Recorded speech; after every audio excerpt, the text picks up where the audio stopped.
High, আমরা পুরীতে গিয়েছিলাম স্নানযাত্রার আগের দিন। সেই ভিডিওটি এতদিন শেয়ার করতে পারিনি, তো আজ শুভ রথযাত্রার দিনে সেই ভিডিওটি শেয়ার করছি। তো আমরা গিয়েছিলাম ওএসআরটিসির বাসেতে করে। ওএসআরটিসি একটা উড়িষ্যা গভর্নমেন্টের ট্রান্সপোর্টেশনের বাস, যার ভেতরটা ঠিক এই রকম দেখতে ছিল।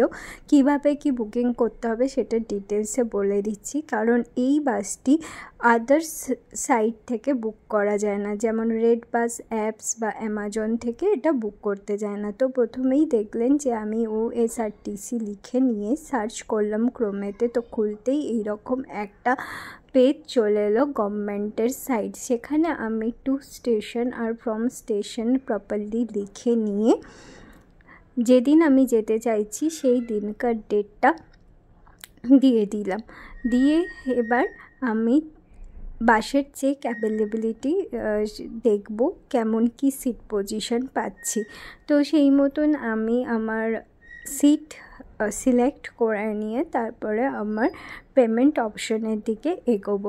সবথেকে ভালো কথা এই বাসটা বলে রাখি, এই বাসটি রাত্রি 9:30 থেকে 10টার মধ্যে বাঁকুড়াতে আসে এবং সকালবেলায় 8:55 দেখালেও আমরা পৌঁছে গিয়েছিলাম প্রায় আপনার 8টার দিকে পুরীতে। এবং খুব ভালো বাসটি গিয়েছিল, সবথেকে সুবিধা এবং সব কিছু সুবিধা বাসের মধ্যে ছিল। ব্যাগ রাখার জায়গা যথেষ্ট স্পেসিয়াস ছিল, পা রাখার জায়গা। আপনারা যারা সিনেমা হলে সিনেমা দেখতে যান আর রিক্লাইনার সিট বুকিং করে, ঠিক চেয়ারগুলো ছিল সেই রকমই। এসি খুবই ভালোভাবে ফাংশন করছিল, আমাদের সারা রাত্রি জার্নি করতে একটুও কষ্ট হয়নি এবং বাসটি একটা নির্দিষ্ট দূরত্বের পর যাওয়ার পর একটু করে স্টপ দিচ্ছিল।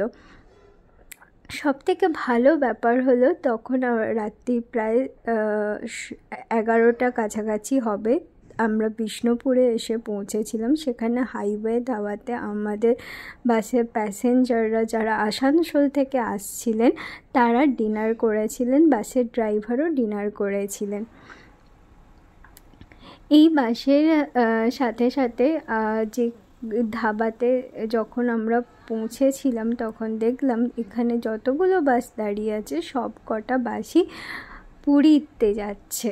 তো এখানে আমি কিছুক্ষণ বাদে দেখাবো ভিডিওতে কোন কোন বাস পুরীর উদ্দেশ্যে যাচ্ছিল এবং সব কটা বাসই আমার মনে হয় আসানসোল থেকে আসছিল।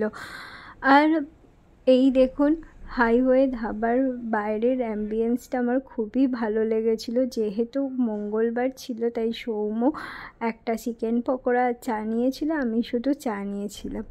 এবার দেখাই বাসগুলো।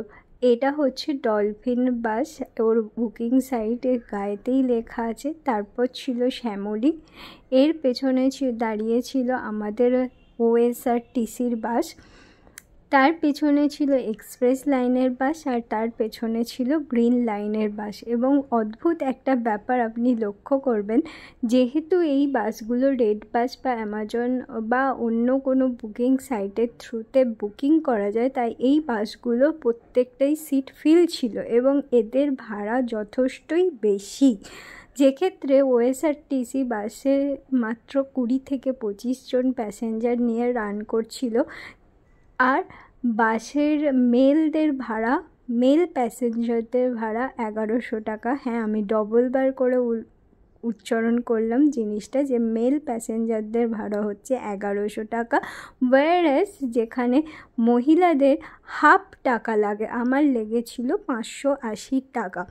এবং বাসের ফেসিলিটি কিন্তু শ্যামলী বা আদার্স বাসের সমতুল্য বা তার থেকেও বেশি ভালো বলা যেতে পারে, কারণ এই প্রত্যেকটা বাসই উড়িষ্যা গভর্নমেন্টের নিউলি পুরী যাওয়ার জন্য কলকাতা টু পুরী আর আসানসোল টু পুরী দিয়েছে। তো আমাদের জার্নিটা খুবই ভালো হয়েছিল।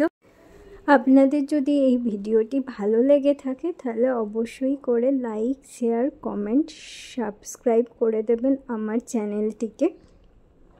আর চেষ্টা করব এরকম ভালো ভালো ইনফরমেশন শেয়ার করতে।